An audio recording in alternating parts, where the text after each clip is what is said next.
Hola, queridos alumnos, alumnas, ¿cómo están? Dios les bendiga. Muy buen día, buena tarde, buena noche, depende cuando vean la grabación.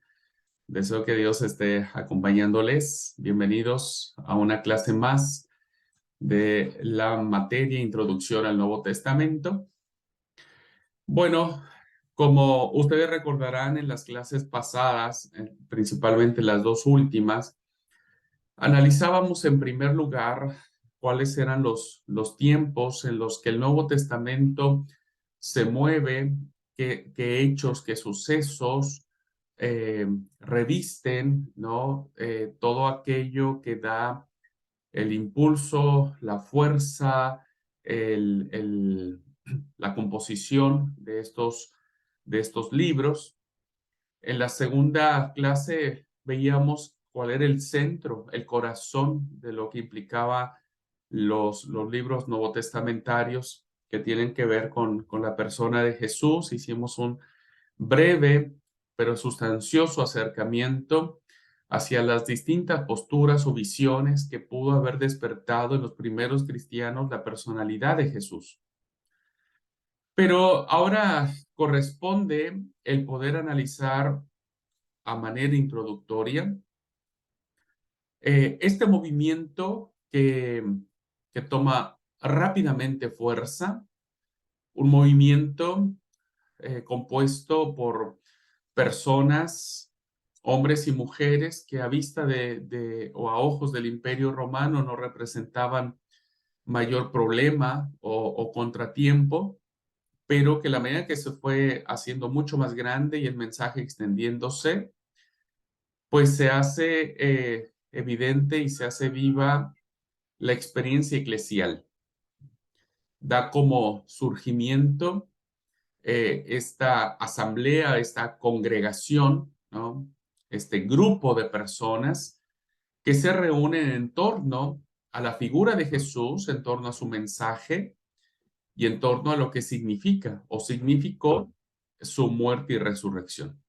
Así es que vamos a dar un vistazo en esta clase al tema de la iglesia como un origen también que le da el Nuevo Testamento, porque es en la experiencia de la comunidad, es en la vivencia que tienen estos grupos de hombres y mujeres que cada día se van agregando, que enfrentan diversos desafíos, que tienen problemas internos, problemas de organización, pero que es a través de esta dinámica que encierra la iglesia, es como se da origen a los libros del Nuevo Testamento. No olviden ustedes, hermanos y hermanas, que los escritos del Nuevo Testamento, principalmente las cartas paulinas, son cartas ocasionales, es decir, que fueron escritas para una ocasión determinada, para una circunstancia determinada.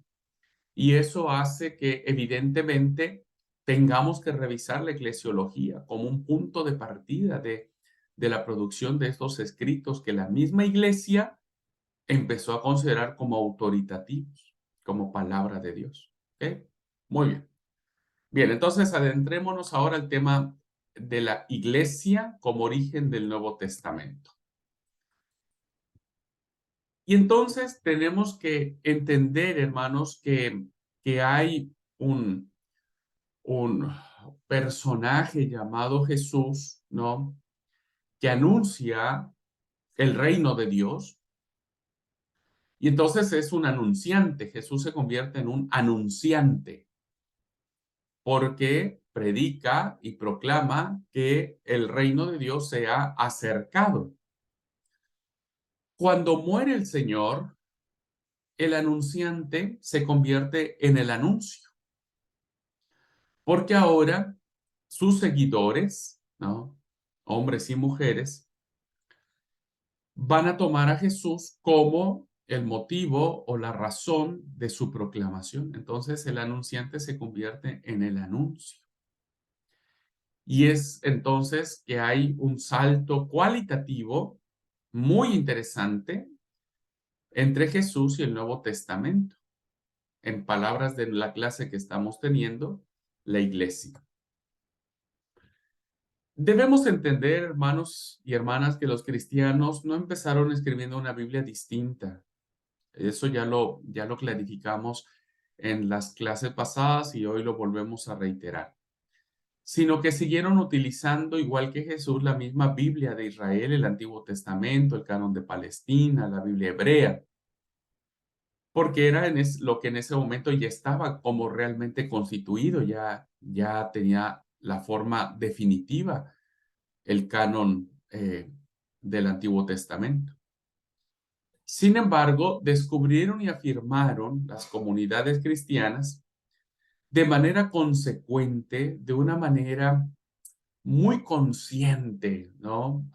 Me parece a mí que la muerte y la resurrección de Jesús ahora le daba un toque interpretativo. Y fíjense ustedes, hermanos, como lo vamos a ver ahora, que esta iglesia, ¿no es cierto? Perdón, esta circunstancia de la muerte y la resurrección de Jesús trae consigo un respaldo escritural. Y esta expresión que nosotros vamos a leer, ¿no?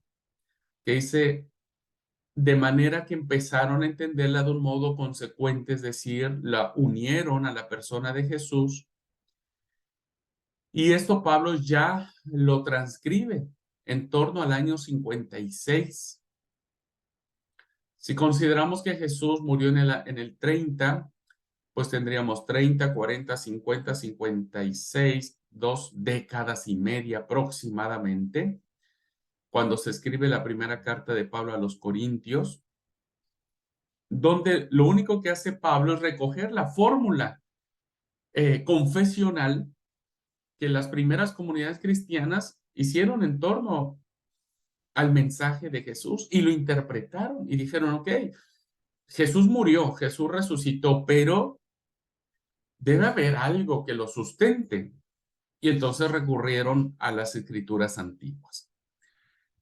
La primera carta del apóstol Pablo a los Corintios recoge esta tradición eclesial.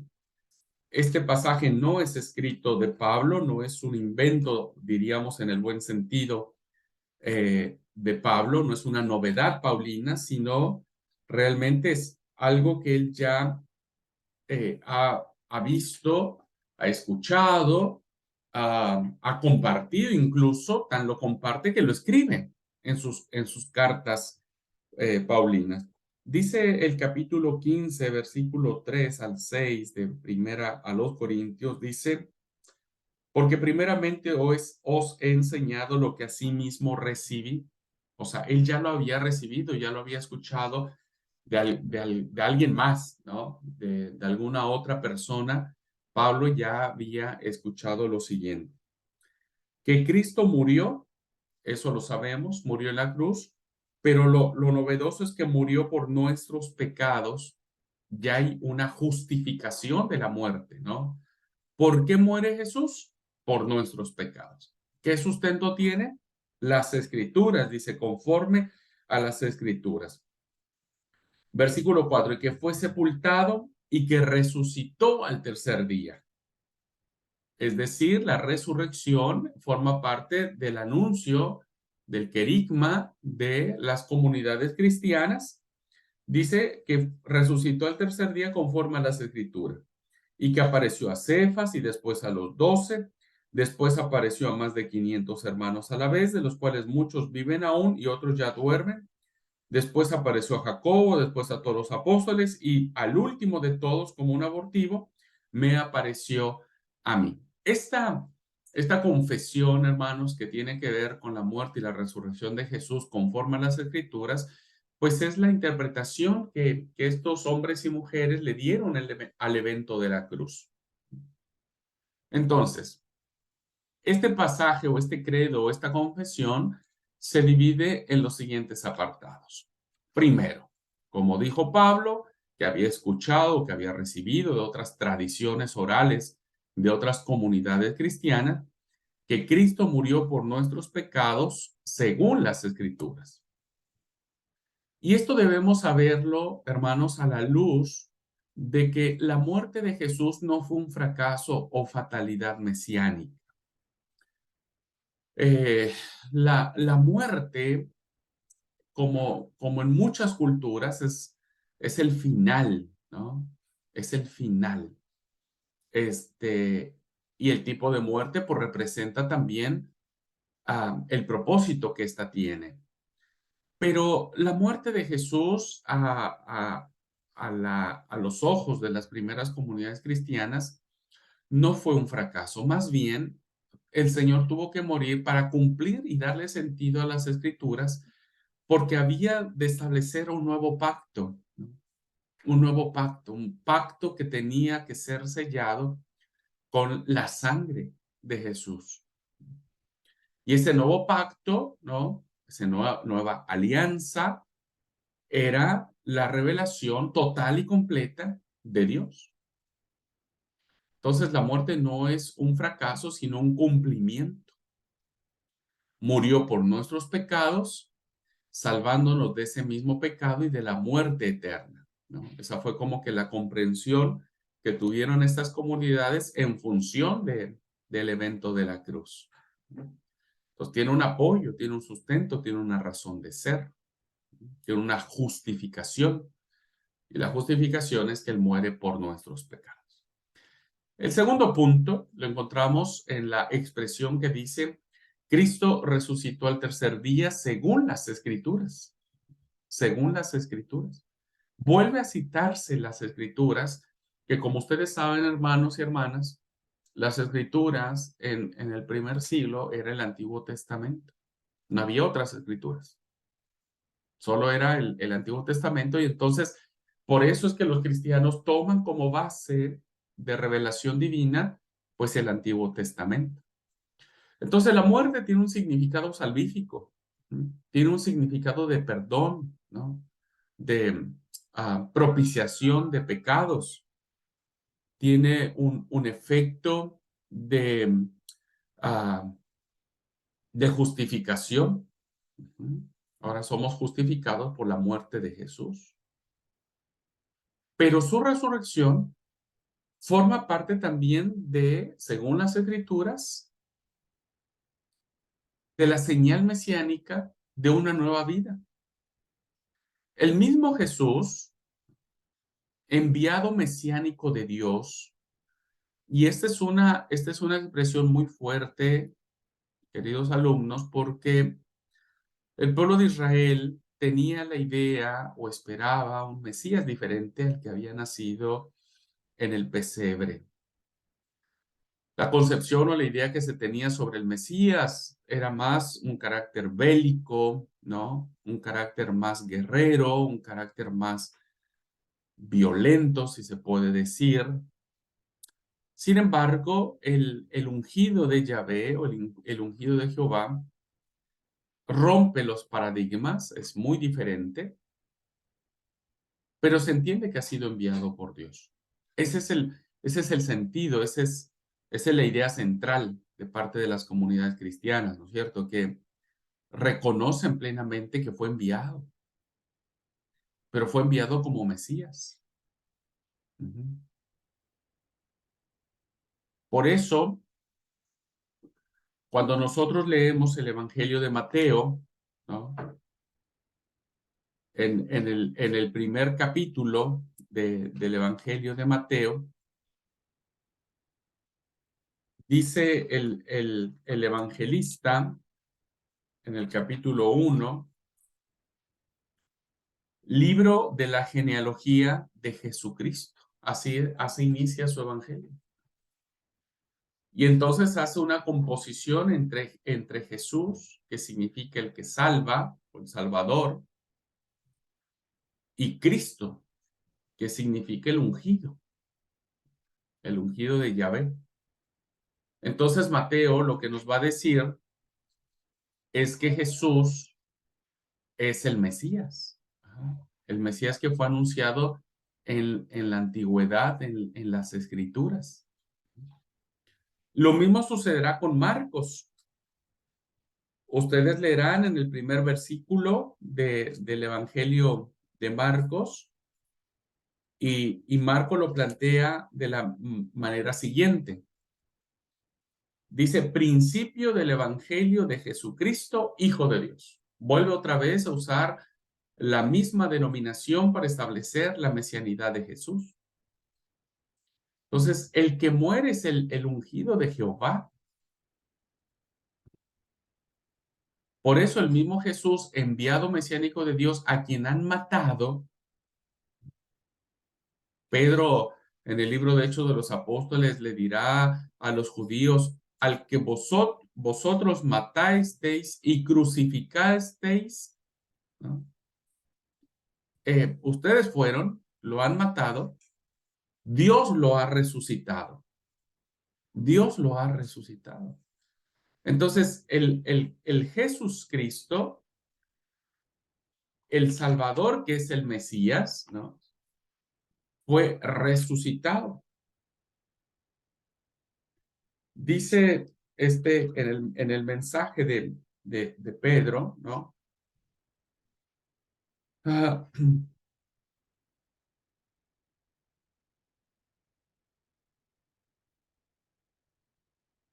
en el capítulo 2 del libro de Hechos de los Apóstoles,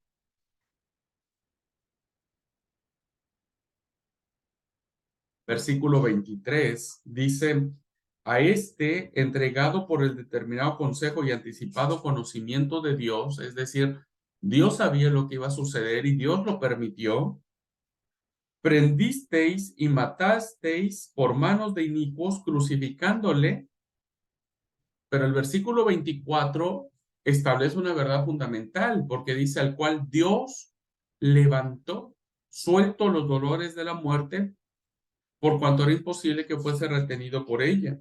Y en el versículo 32 dice, a este Jesús resucitó Dios. Entonces, es interesante saber, hermanos, que en la predicación que hace Pedro en Hechos de los Apóstoles a los judíos que conocían las Escrituras, entendían claramente que el signo mesiánico por excelencia era la resurrección, pero no una resurrección realizada por Elías o por Eliseo o por algún otro profeta, sino una resurrección realizada directamente por Dios. Y se ha resucitado por Dios, cumpliendo así las Escrituras y dándoles un nuevo sentido. Por eso, la primera Biblia de la Iglesia sigue siendo el Antiguo Testamento, pero entendido y aplicado ahora a la luz de la Pascua de Jesús, de la muerte y de la resurrección. Y estos hechos, hermanos, de la muerte y de la resurrección de Jesús se irá ratificando y explicando de formas diversas en todo el Nuevo Testamento. Pablo se encargará de eso, ¿no? Los evangelios, insisto, los 4 evangelios que tenemos, los 4 tienen los relatos de la pasión. En los 4 encontramos, ¿no? Que Jesús en la última cena tomó el pan, lo bendijo, lo partió y les dijo, tomad, comed, esto es mi cuerpo que por vosotros es partido. Y habiendo tomado la copa, dio gracias, la dio a todos y les dijo, bebed de ellas toda porque es la sangre de mi nuevo pacto. Eso lo encontramos en los evangelios. En las cartas paulinas, Pablo lo dirá principalmente a la iglesia de Corinto, ¿no? Que el Señor en la noche que fue entregado, dijo que se hicieran tal y estas cosas y demás. Todo esto vendrá a ser en función del Nuevo Testamento. Por eso es que los mensajes que nosotros podamos formar tomando como textos el Nuevo Testamento tiene que ir en función de la Pascua, de lo que significaba la muerte y la resurrección de Jesús. El tercer elemento que leímos en Primera a los Corintios tenía que ver con las apariciones, que ese es un testimonio histórico, diríamos, no simbólico, sino histórico, es decir, es un relato de una persona de carne y hueso, porque el Señor se deja ver por Pedro, por los 12, por todos los apóstoles, por Santiago, y dice Pablo, como el último de los abortivos me apareció a mí. esta aparición de Jesús a Pedro, también a las mujeres, ¿no? Que insisto, tiene un papel importante y predominante. La aparición a los dos, a los apóstoles, a Santiago, el hermano de Jesús, seguramente a su mamá, a sus familias, a sus hermanos y a Pablo, como abortivo, dice él, como el último, constituye el principio y argumento del Nuevo Testamento, porque es en la base, hermanos, de que no es un engaño, no ha sido un invento, no ha sido una fábula, una historia como los judíos y las primeras herejías de la iglesia cristiana se infiltraron diciendo que Jesús había sido un mentiroso. Los docetas decían que Jesús solamente había tenido una apariencia en el cuerpo, pero no era tan así.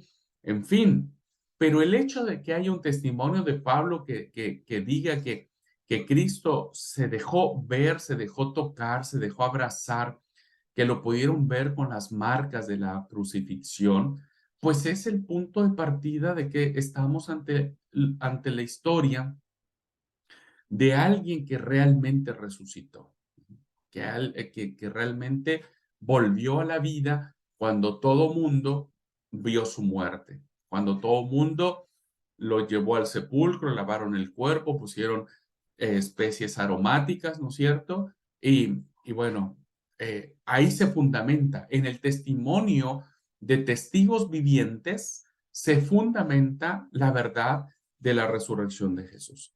Entonces, este principio, conforme al despliegue de su experiencia y su tarea misionera, los cristianos irán creando sus propios escritos. Lo hacen en la confianza de decir lo que hemos visto y oído tocante al verbo de vida, que aparece, este texto es hermosísimo, que está en el primer libro de Juan, capítulo 1, versículo 1, dice, primer libro de Juan, capítulo 1, versículo 1, dice, lo que era desde el principio, lo que hemos oído, lo que hemos visto con nuestros ojos, lo que hemos contemplado y palparon nuestras manos tocante al verbo de vida. Visto con nuestros ojos, lo hemos tocado, lo hemos palpado, es una realidad. Entonces, a partir de esto se empiezan a crear estos escritos, como lo acabo de leer, ¿no? Se empiezan a crear los escritos novotestamentarios. Entonces, es muy importante esta expresión que tiene Pablo sobre la aparición de Jesús hacia a estos grupos de personas, porque entonces no solamente, fíjense ustedes, eh, en las leyes, por ejemplo, ¿no? Eh, un abogado para poder defender correctamente a su cliente, hay una prueba que se llama la prueba testimonial, en donde por lo menos dos testigos hacen prueba plena. Es decir, si yo llevo un testigo al juicio y solamente llevo a una persona que testifique que vio tal cosa, que se hizo tal cosa y demás, el juez no lo va a creer porque pues no va a aceptar, porque es muy probable que ese testigo sea vendido o sea comprado, cualquiera que sea el caso, ¿no?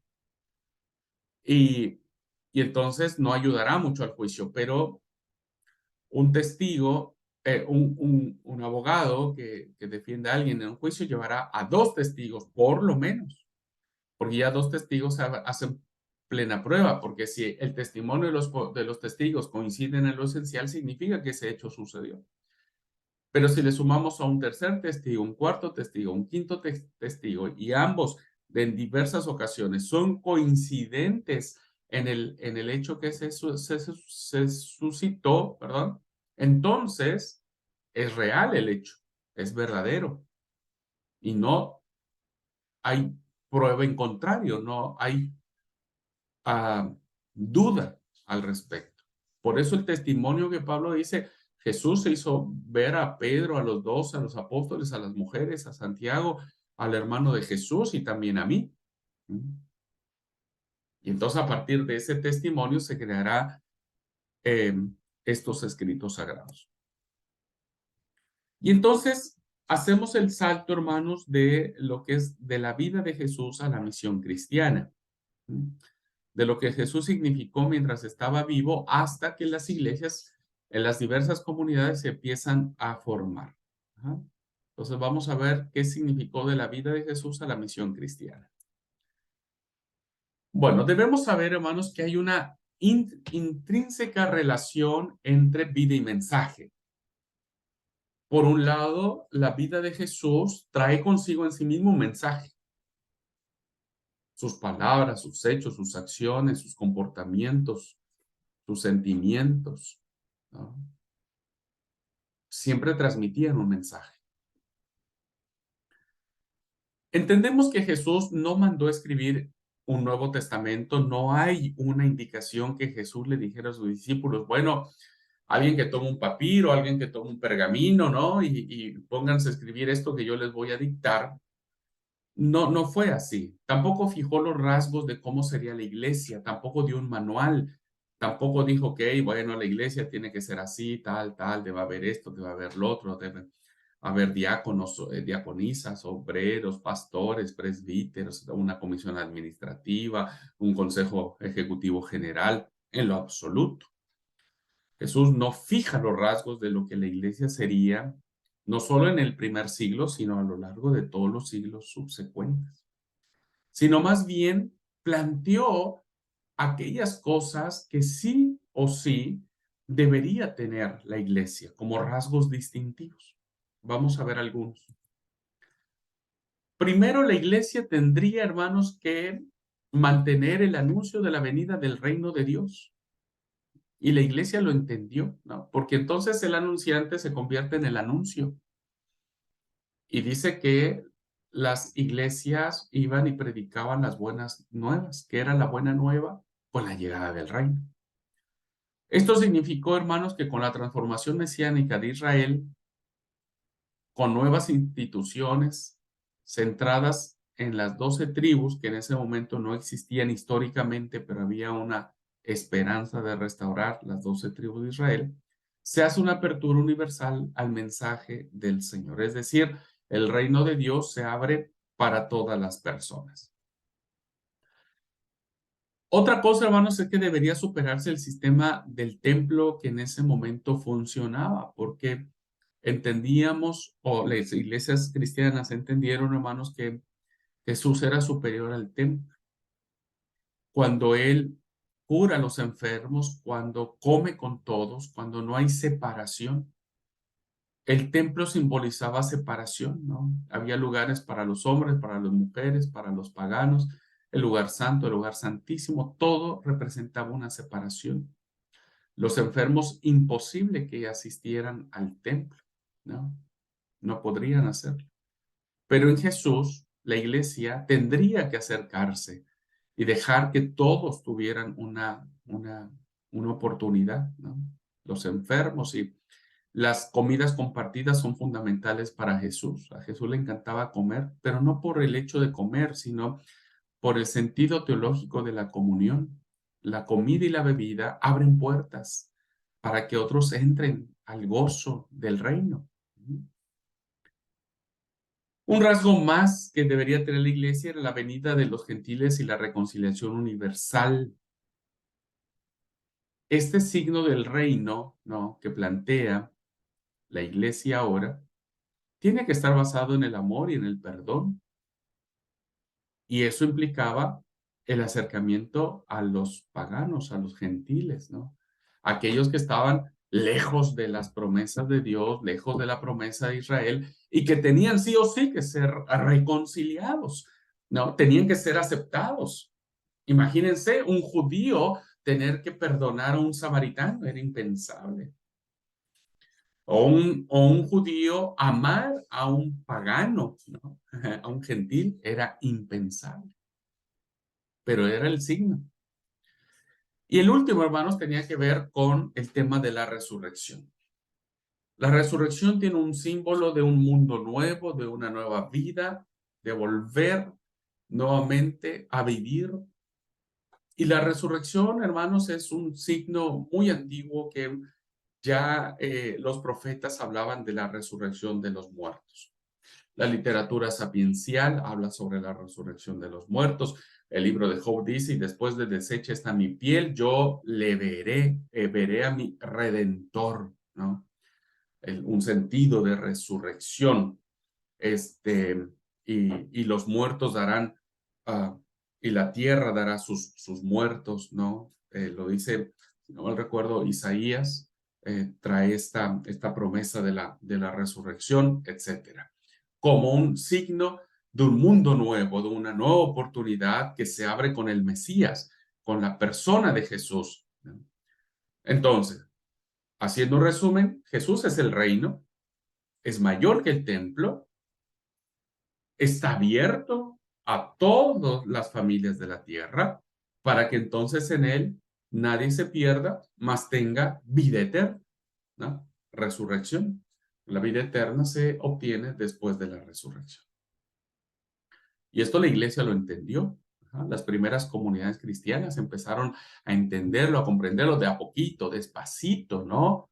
Pero eso fue lo que vemos ahora en los escritos del Nuevo Testamento. Y si los vemos en el escrito del Nuevo Testamento es porque esa fue la concepción que tuvieron los primeros cristianos. ¿Cuál es la primera misión cristiana que nosotros podemos ver?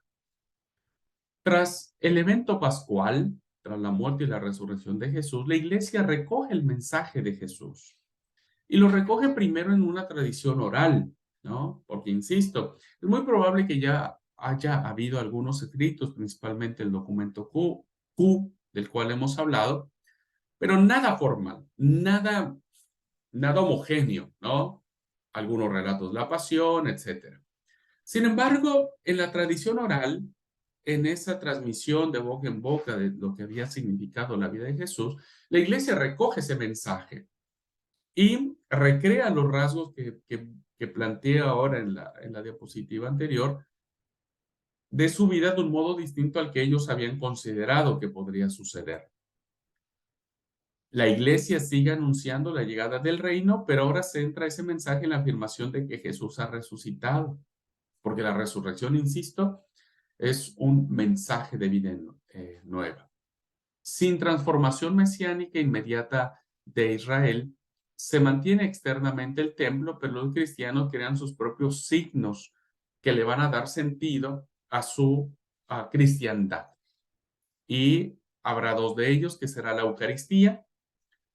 La Eucaristía es una palabra griega que significa acción de gracias. Nosotros le llamaríamos cena del Señor. Y el bautismo. Serán los dos signos visibles que ahora la nueva comunidad, el nuevo Israel, debería de experimentar, debería de vivir, ¿no? Cristo es nuestra Pascua, dijo Pablo, ahora Cristo es nuestra Pascua y por eso celebramos la Cena del Señor en memoria de ese sacrificio que él hizo en la cruz del Calvario. Entonces, la primera misión cristiana era que todos esperaban la venida final de los gentiles, que todos se iban a convertir, todos los pueblos de la tierra en aquel momento existentes. Algunos aceptaban ya que eso sucedería en la iglesia, pero todo tiene que ver con el final de los tiempos. Ellos saben que el final de los tiempos es pronto. Para las primeras comunidades cristianas, hermanos, Jesús iba a venir de manera inmediata, en ese tiempo, en ese momento, ¿no? Pablo creía que iba a venir cuando él estuviera vivo, ¿no? Porque la resurrección final de los muertos se vincula a la venida mesiánica final de Jesucristo, o sea, su segunda venida, que ese es el signo, ¿no? Cuando haya una resurrección final de todos los muertos, entonces Jesús tendrá su segunda aparición. Bueno, Jesús no vino en el primer siglo ni en el segundo, vamos siglo XXI, el Señor no ha venido todavía y no sabemos cuándo vendrá. Pero sabemos que cuando venga, como signo visible de eso será su segunda venida. ¿Qué reflexión de la iglesia tiene y que recogemos del Nuevo Testamento? Desde ese contexto, es decir, desde la vida de Jesús hacia la misión cristiana, se produce una intensa reflexión eclesial intensa reflexión. Al torno a la iglesia, cuando todos se reunían en las casas, no había congregaciones, no había iglesias, no había templos, no había púlpitos, no había nada. Era todo que se reunían en casas, ¿no? Hay una reflexión eclesial que se irá cristalizando en los textos del Nuevo Testamento. Los motivos que los hacen reflexionar a los miembros de la iglesia cristiana son los siguientes. Primero, van a recoger las palabras de Jesús. Van a decir qué palabras fueron fundamentales, fueron impactantes y las acomodarán a su propia experiencia o a su propia necesidad. Y las reinterpretarán las leyes del Antiguo Testamento a la luz de las palabras de Jesús. Por eso ustedes mirarán que en el Sermón del Monte encontramos esa expresión que dice, oíste que fue dicho a los antiguos tal cosa, ¿no? Mas yo os digo. O sea, las comunidades cristianas recogen las palabras de Jesús e incluso en el caso de Mateo va a presentar a Jesús como un nuevo Moisés, porque Moisés es el que legisla, ¿no? El que hace las leyes. Nadie podría cambiar las leyes de Moisés, nadie. Solo Jesús. Jesús se atreve a cambiar la experiencia mesiánica de las leyes como un nuevo Moisés, ¿no? Ahora tiene la autoridad. Mas yo os digo, les digo otra cosa diferente. La reflexión eclesial que tienen estos grupos, hermanos primitivos, diríamos, es que ellos no van a olvidar la vida y la muerte de Jesús. Se les recuerda y se habla de manera constante. Y se van uniendo los detalles y los testigos presenciales van contando su experiencia y a partir de ellos se va armando una sola historia. Y desde esa perspectiva de la muerte, de la vida y muerte de Jesús, cobra un nuevo sentido y ahora se entienden muchas de las historias que tiene el Antiguo Testamento. Se entiende muchas cosas. Por ejemplo, en el relato de la transfiguración, seguramente ustedes han leído que en ese relato aparecen dos personajes, ¿no? Pero no es que ellos vengan a la vida, no es que están viviendo Moisés y Elías, que son los dos personajes que se le aparecen a Jesús, es una narración teológica. Esta es una visión que tiene Pedro y los que le acompañan a Jesús, que no son todos los discípulos, no son Pedro, Santiago y Juan. Les aparecen Moisés y Elías, porque Moisés representa la ley y Elías representa el profetismo, dos de las más grandes e importantes instituciones del judaísmo de la antigüedad. Entonces, ellos, las comunidades cristianas, entienden y reinterpretan todas esas historias, esos personajes y lo aplican a la persona de Jesús. ¿Por qué? Porque en la transfiguración, en esta teofanía que se tiene de la visión, se escucha la voz nuevamente, este es mi hijo amado, a él oí. No es Moisés, no es la ley, no es Elías, no son los profetas, sino es Cristo. Interesante ese tipo de relatos.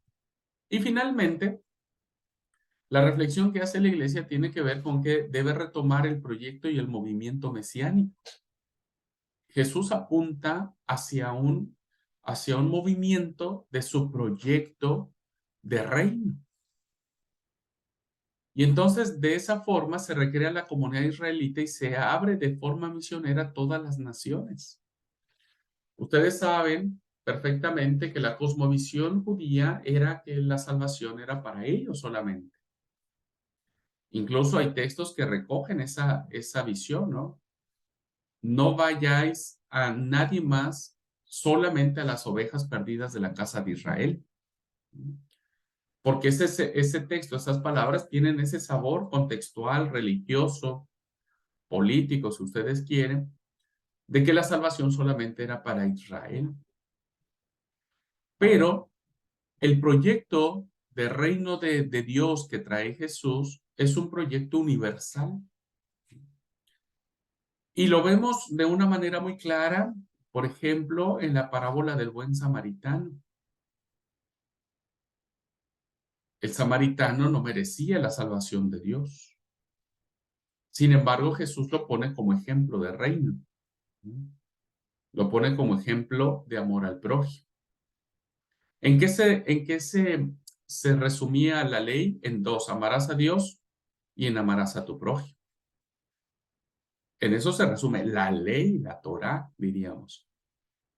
Y en ese sentido, ¿no? Encontramos que en la parábola del buen samaritano, Jesús pone como ejemplo que es superior a la ley a un samaritano, porque él es el que ha amado a su hermano, como dice la ley. El Antiguo Testamento nos da señas claras, perdón, el Nuevo Testamento nos da señas claras del mensaje universalista de Dios a través del proyecto del reino de Jesús. Por eso nosotros miramos que en el libro de Mateo, la genealogía de Jesús, aparece una mujer pagana, una mujer gentil, una mujer moabita, que era Ruth, y Ruth se convierte en la bisabuela o tatarabuela de Jesús, como un signo de inclusión, ¿no? De inclusión. Entonces, el mensaje universal, ¿no? Es que ahora, a través de un trabajo misionero, el proyecto del reino de Dios se abre hacia todas las naciones de la tierra. Esas fueron las reflexiones que hicieron las comunidades cristianas, ¿no es cierto? De ahora, de su papel, de su función, de su origen, de su propósito de ser iglesia. Bien, como conclusión entonces de esta introducción hacia la eclesiología, que evidentemente es un campo muy amplio, ¿no? Pero era importante que a manera de conclusión, ustedes y yo sepamos, hermanos, qué era lo que sucedía o les pasaba por la mente a los primeros hombres y mujeres, ¿no? Que lo plantearon de diversas formas, de diversas maneras, que lo interpretaron, depende en qué comunidad estaban, si estaban en las comunidades jerosolimitanas, en las comunidades antioquianas, si estaban en las comunidades galileas, o en las ciudades cosmopolitas de Éfeso, de Roma, etcétera. O sea, hubo un gran movimiento, hubo un gran despliegue, diría yo, de reflexión, de charla, de oración, de búsqueda, de guianza del Espíritu Santo para poder llegar a estas conclusiones de ser una iglesia que encarara el proyecto universalista de reino de Dios que proclamó Jesús. Entonces, concluyendo este tema, podemos decir lo siguiente. En esta línea se puede hablar de una fundación doble y simultánea, tanto la Iglesia como el Nuevo Testamento. A la par de que la Iglesia iba avanzando, se iban convirtiendo más personas, más paganos, más judíos, más gentiles. Entonces, en esa medida se iban haciendo estas reflexiones, ¿no? Teológicas que fueron dando paso a ponerlas por escrito, el testimonio escrito. Es una fundación doble y simultánea. Se va fundando la iglesia y se abre el Nuevo Testamento. Sí es importante el orden de los factores porque lo primero que se funda son la iglesia, porque a partir de las reflexiones que hacen estos grupos es como surgen los textos. En efecto, a una nueva escritura, ya se empieza a establecer una nueva escritura, no sustituye a la anterior, que sería el Antiguo Testamento. Los cristianos descubrieron y desarrollaron nuevas palabras e historias que llevaran a la formación de sus propios escritos, crearon su propio lenguaje, su propio vocabulario, ¿no? Armaron sus propias ideas teológicas, desarrollaron sus propias historias o narraciones teológicas e históricas, y bueno, plantearon a la luz de todas estas experiencias de la sociedad del primer siglo, ¿no? El punto de partida para crear estos escritos que ahora nosotros le llamamos Nuevo Testamento. El primero en hacerlo por escrito, ¿no? En la tradición escrita sabemos que fue Pablo redactando y tenemos ciertas dudas de entender o de saber que Pablo tenía conciencia plena de que estaba escribiendo palabra de Dios. Es muy probable que lo supiera, es muy probable que no, ¿no? No sabemos. Pero estos primeros textos empiezan a formarse, a salir a la luz desde el 49, 57, más o menos, del 50, la década del 50, empieza a florecer toda esta literatura novotestamentaria. Y como les he explicado anteriormente, las cartas paulinas son antes que los evangelios. Hay también una nueva comunidad, a esta comunidad se le conoce como la iglesia, ¿no? Como la asamblea, la reunión, el punto de reunión.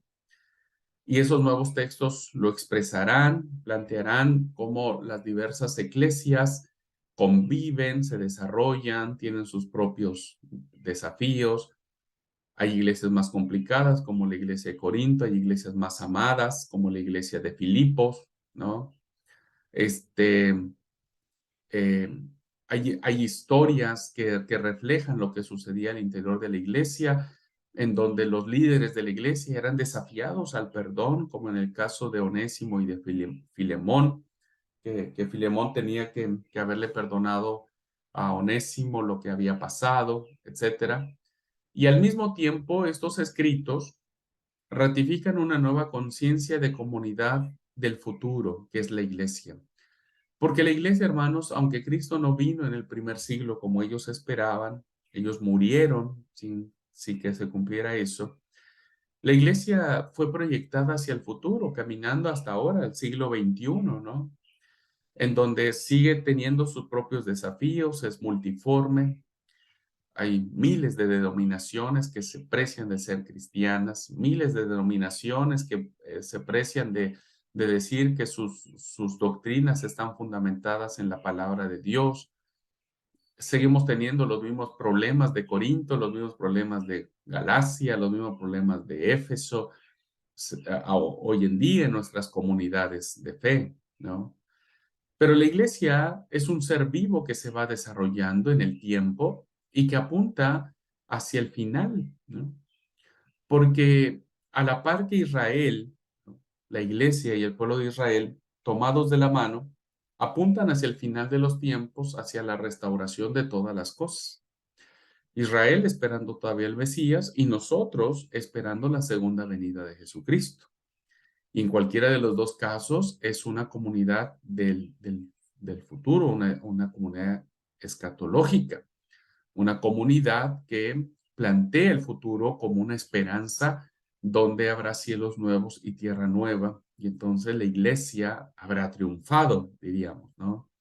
Este grupo que ustedes y yo pertenecemos, ¿no? Que hemos sido salvos por la sangre de Cristo, que entendemos que la muerte en la cruz del Calvario es por el perdón de nuestros pecados y que Jesús resucitó para darnos vida eterna. Bueno, eso lo aprendemos de la experiencia de las primeras comunidades, ¿no?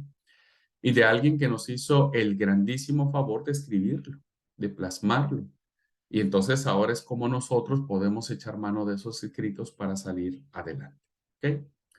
Muy bien, pues esta es la conclusión que hacemos de este tema, en donde hemos visto en esta sesión eh, estos tres grandes temas que se entrelazan, ¿no? Que tienen que ver con los aspectos formales, diría yo, de lo que implica el personaje central, lo que rodea a los libros del Nuevo Testamento y cómo la iglesia cumple o tiene un papel fundamental, predominante para que esto se haga una realidad y que hoy la iglesia sigue siendo determinante para darle sentido al texto bíblico.